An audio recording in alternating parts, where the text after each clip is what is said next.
Est-ce que Manchester City va souffrir de sa dépendance en Erling Haaland? Salut tout le monde, c'est TMF et pour être totalement transparent avec vous, à la base, je comptais vous faire une vidéo un peu plus globale sur Manchester City, sur comment évolue l'équipe, ce qui fonctionne pas, bref, sur la mutation de cette équipe qui est plutôt intéressante parce que c'est quand même une des grosses formations footballistiques de notre époque, Manchester City. On sait que c'est un club qui est riche, on sait que c'est un club qui a Pep Guardiola sur le banc, qui est un entraîneur super intéressant, ils ont quand même pas mal de talent et cette saison ça joue pas exactement pareil. Mais en fait, au fur et à mesure de la préparation de cette vidéo, j'ai vu passer des articles et j'ai vu passer des stats qui m'ont mis vraiment la puce à l'oreille sur le fait que c'était peut-être plus pertinent d'aborder la question sous l'angle Erling Haaland, parce que vous le savez, Erling Haaland c'est un buteur absolument prolifique depuis le début de saison, et en fait j'ai l'impression qu'il concentre pas mal des problématiques de Manchester City.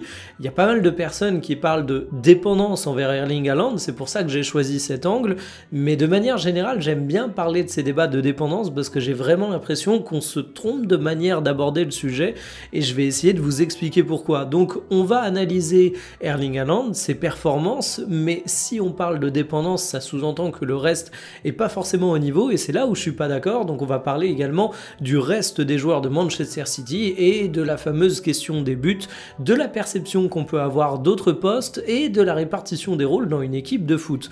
C'est un vaste sujet. On terminera avec un petit avant-match pour un des chocs de Première Ligue de ce week-end, c'est la rencontre face à Newcastle. Il y aura une partie sponsorisée par Winamax. J'en profite pour vous montrer les codes de la rencontre, les pronostics les plus posés, et comme d'habitude, si vous avez envie de vous lancer à la création de votre compte, vous rentrez le code promo TMF10, ça vous donne 10 € en freebet et Winamax rembourse votre premier pari s'il est perdant jusqu'à 100 €. Code promo TMF10, le lien en description. Préparez-vous, on va longuement parler de Manchester City et d'Erling Haaland. Bienvenue pour cette nouvelle vidéo Talk My Football.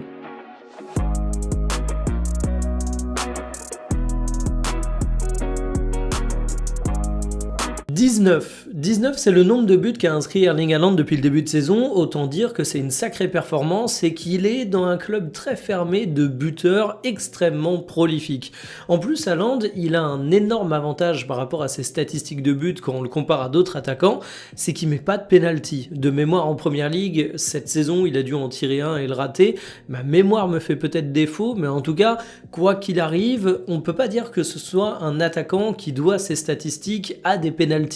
Alors je sais ce qu'on a tendance à dire, les penalties c'est quand même un exercice compliqué, faut quand même savoir les mettre et je suis bien sûr entièrement d'accord là-dessus, mais je pense qu'on conviendra tous sur le fait que si tu as 20 buts, que tu en as 15 qui sont mis sur penalty ou que les 20 sont dans le jeu, tu vas pas exactement évaluer la situation de la même manière parce qu'en plus, les penalties c'est toi qui les transformes, certes il faut avoir des qualités pour ça, mais c'est pas forcément toi qui procure l'occasion de penalty, c'est pas forcément toi qui est à l'origine de ce penalty.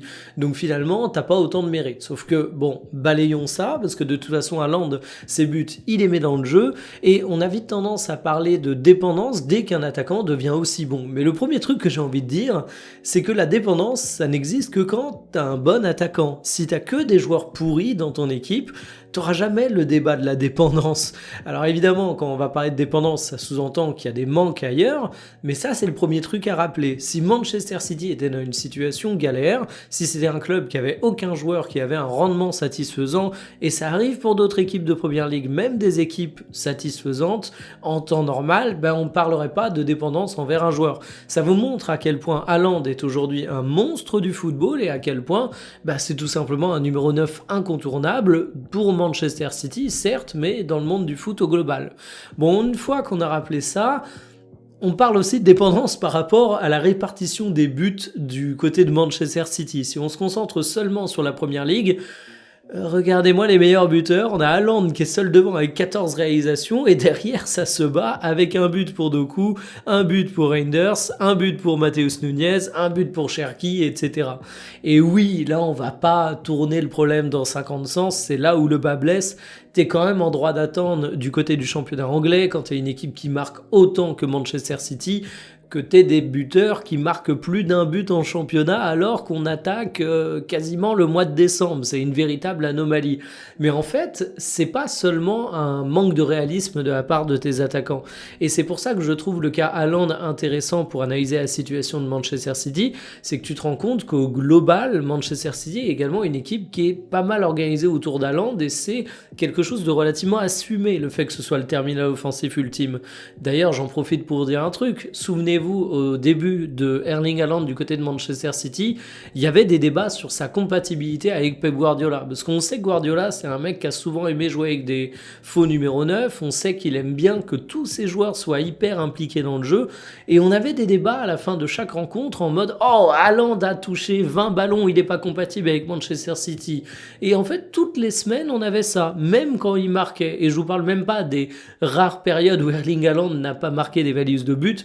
Là, évidemment, ça se concentrait encore plus là-dessus. Mais en fait, Pep Guardiola, il n'est pas monolithique. Oui, il a tendance à être vu comme l'apôtre de la possession, mais déjà cette saison, on l'a vu, il a drastiquement réduit la possession de son équipe en Première Ligue. C'est plus une équipe qui va taper le 70% de possession dans toutes les rencontres.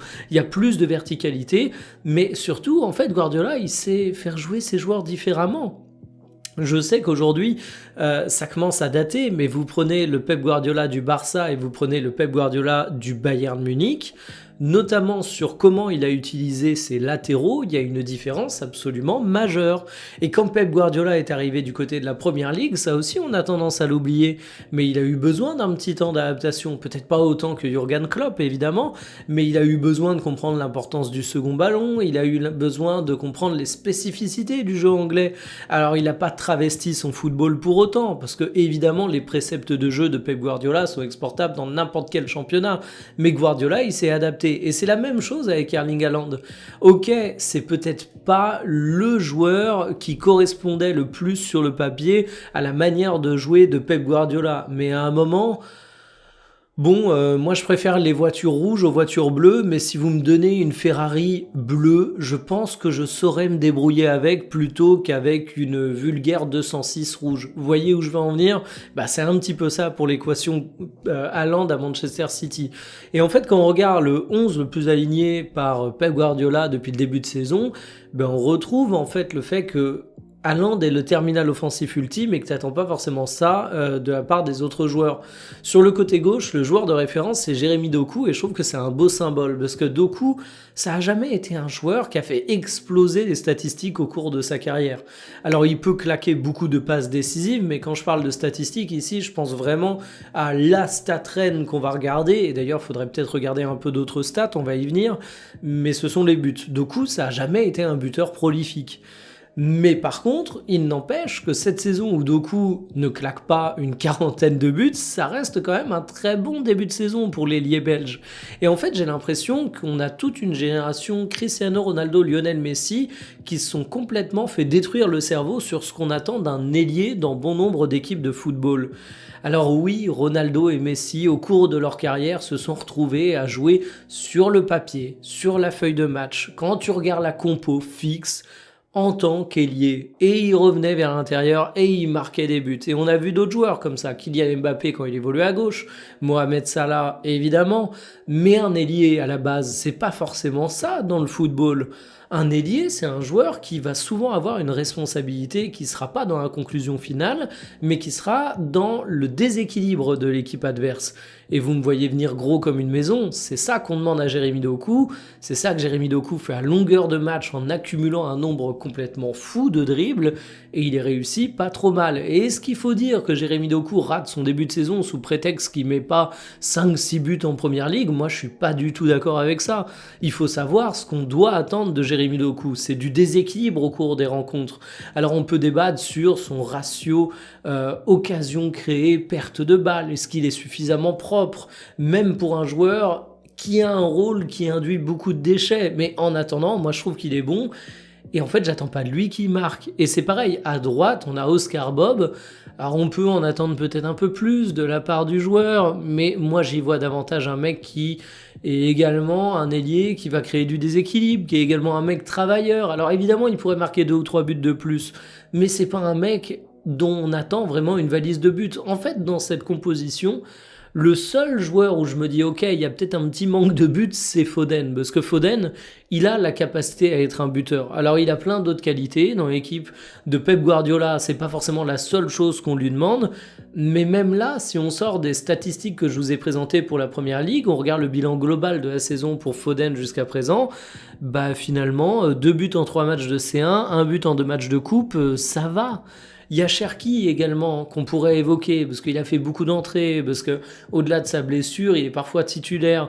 Cherki, c'est 4 buts en 13 matchs. Je pense pas que ce soit un bilan absolument honteux pour un jeune joueur qui arrive du côté de Manchester City. Et puis là, je vous rappelle une excellente vidéo qui a été produite en toute objectivité par moi-même sur Cherki, où je disais que Cherki était avant tout un passeur génial, un créateur d'occasions par la passe.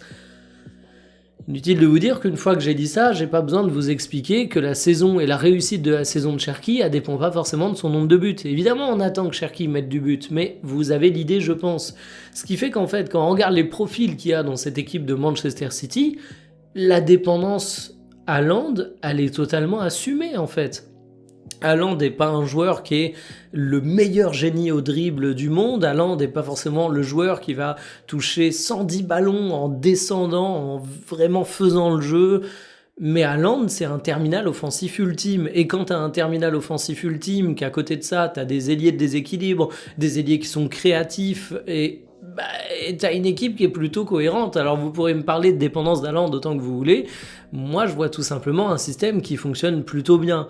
Il y a juste un truc où j'ai un gros regret du côté de Manchester City, c'est Omar Marmoush. Omar Marmoush, ça commence à être un véritable sujet du côté de Manchester City parce que c'était un joueur qui, lorsqu'il est arrivé, était extrêmement prometteur, cartonnait absolument tout du côté de la Bundesliga. Même sa première demi-saison a été chargée de promesses et on peut dire que depuis le début de cette saison, Omar Marmoush, je vous montre, ça fait un petit peu pitié. Il a joué 9 matchs pour 278 minutes de jeu, des miettes, et évidemment il y a eu le sujet de la blessure de septembre à octobre, mais même depuis qu'il est revenu, on peut dire que ses entrées ont été relativement moyennes. Il a été réduit au statut de simple remplaçant d'Erling Haaland, ce qui fait que quand tu t'interroges un peu sur qui met des buts du côté de Manchester City, tu peux te dire qu'il y a un Marmoush qui manque à l'équation et qui serait censé peser un petit peu plus de buts dans la balance.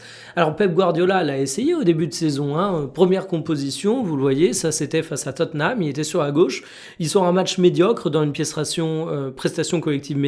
Ensuite, il y a eu Brighton. Il est passeur décisif, mais tu perds aussi ce match de 1. Et après, tu as la fameuse blessure. Donc en fait, le bilan que je fais de Marmoush du côté de Manchester City, c'est assez dur. C'est que c'est un mec qui était au départ sur la gauche, qui s'est retrouvé ensuite avec un Jérémy Doku qui est arrivé et qui a absolument tout enflammé. Et du coup, oui, tu pourrais aligner Marmoush et avoir un peu moins de débat sur Erling Haaland qui met tous les buts de l'équipe, parce que j'ai aucun doute que si Marmoush était aligné, il marquerait un petit peu de buts. Mais à un moment, est-ce qu'il vaut mieux avoir un peu plus de pourcentage de buts qui viennent d'Haaland, mais un Jérémy Doku qui débloque les situations et au final un bilan global qui est plus positif pour Manchester City, ou un Marmoush qui apporte peut-être un peu moins, mais qui va te rassurer sur le fait que les buts sont mieux distribués. Au bout d'un moment, Manchester City, c'est une équipe qui est effectivement dépendante de son terminal offensif, mais tous les adversaires de City depuis le début de saison ont compris que le danger numéro 1 pour la conclusion, c'était Erling Haaland. Et pourtant, on n'arrive pas à arrêter Erling Haaland. Alors évidemment, il ne faudrait pas qu'il se blesse, mais quand bien même il se blesserait, qu'est-ce qui se passerait ? Tu mettrais Marmoush en tant que remplaçant. Et alors oui, l'équipe serait beaucoup moins bonne, mais un Barça sans Yamal, c'est une équipe qui est moins bonne. Un Real Madrid sans Mbappé, c'est une équipe qui est moins bonne. Un PSG sans Dembélé, c'est une équipe qui est moins bonne. Alors on peut débattre du poids de chacun de ces joueurs dans ces équipes, mais c'est pour vous dire, quand tu as une star, évidemment, l'équipe est moins bonne quand la star elle est pas là. Il y a pas à se torturer le cerveau là-dessus. Donc en termes de projection, moi je suis plutôt rassuré parce que je me dis qu'un mec comme Foden, il va marquer ses buts en première ligue, j'ai aucun doute. Un mec comme Cherki, je pense également qu'il va monter un petit peu. Et surtout, il n'y a pas de problème structurel à cette équipe de Manchester City. C'est pas une dépendance envers Erling Haaland parce que tu as d'autres profils de buteurs qui sont alignés et qui font pas du tout le taf. Non, c'est parce qu'avec des mecs comme Oscar Bob, Cherki, Doku, bah t'as des profils que t'as su mettre un peu moins buteurs, même s'ils pourraient marquer un peu plus, mais ils t'apportent d'autres choses dans l'équipe. Donc franchement, moi je suis plutôt confiant pour Manchester City. Ce qui nous amène donc à la grosse échéance de demain, celle face à Newcastle. Et là, est-ce que je suis confiant ou pas? Bon bah déjà, je vais vous montrer si les bookmakers et les parieurs sont confiants ou pas dans une partie sponsorisée par Winamax. Vous voyez que c'est Manchester City qui, malgré le fait qu'ils jouent à l'extérieur, sont immenses favoris. Cote à 1,85 et 94% des parieurs vont dessus. Sur les pronostics les plus posés, on retrouve logiquement du City, du but, du Haaland. Et mon pronostic personnel, c'est le petit mix entre résultat Manchester City et buteur Erling Haaland, cote à 2,30, donc cote intéressante. Parce que franchement, j'ai confiance dans notre Viking. Alors Newcastle, il faut avoir en tête qu'ils connaissent une saison relativement compliquée. C'est une équipe qui est riche, c'est une équipe qui est intéressante, mais c'est une équipe qui est 14e de Première Ligue actuellement. Et au-delà de la place qui est un peu alarmante, moi il y a un truc qui me fait tiquer, c'est le nombre de buts qu'ils ont inscrits en Première Ligue, à savoir 11 buts seulement. Alors là, peut-être que du coup, tu avais une dépendance envers Alexander Isak. Le problème, c'est que Alexander Isak, il est plus dans l'équipe, il est parti du côté de Liverpool. Alors tout est pas simple pour lui du côté de Liverpool, mais bon, je vais pas digresser. T'as recruté Waltmad, t'as recruté Wissa, mais le premier se débrouille comme il peut, alors que le second, il est blessé depuis son arrivée. Donc en fait, j'ai vraiment l'impression que Newcastle, c'est une équipe qui a besoin de se renouveler, de se réorganiser, de repenser son animation offensive, qui aujourd'hui reste un peu dans une phase d'expérimentation, et c'est assez marrant. Parce que la comparaison avec Manchester City a fait mal. City, c'est également une équipe qui a dû se réinventer un petit peu. T'as moins de possession cette année, je l'ai dit. T'as un Kevin De Bruyne qui est parti, qui était quand même un joueur important, même si il était de plus en plus absent à cause des blessures.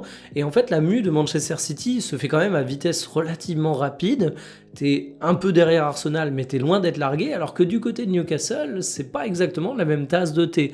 Donc voilà, moi je suis extrêmement confiant pour nos petits Citizens. Je le redis pour conclure la vidéo, le lien en description, le code promo TMF10, ça vous donne 10 € en free bet du côté de Winamax et il rembourse votre premier pari s'il est perdant jusqu'à 100 €. Mais franchement, moi j'attends de voir la saison d'Haaland, ce qui me pousse à une très très grande curiosité, c'est de me dire jusqu'à quand le Norvégien va pouvoir tenir ce rythme de fou. On sait qu'il peut être parfois sujet aux blessures. Pour moi, c'est peut-être un peu plus ça le sujet qu'une dépendance tactique qui fait parfaitement sens. J'espère que la vidéo vous aura plu. Je vous souhaite un excellent week-end footballistique. Salut!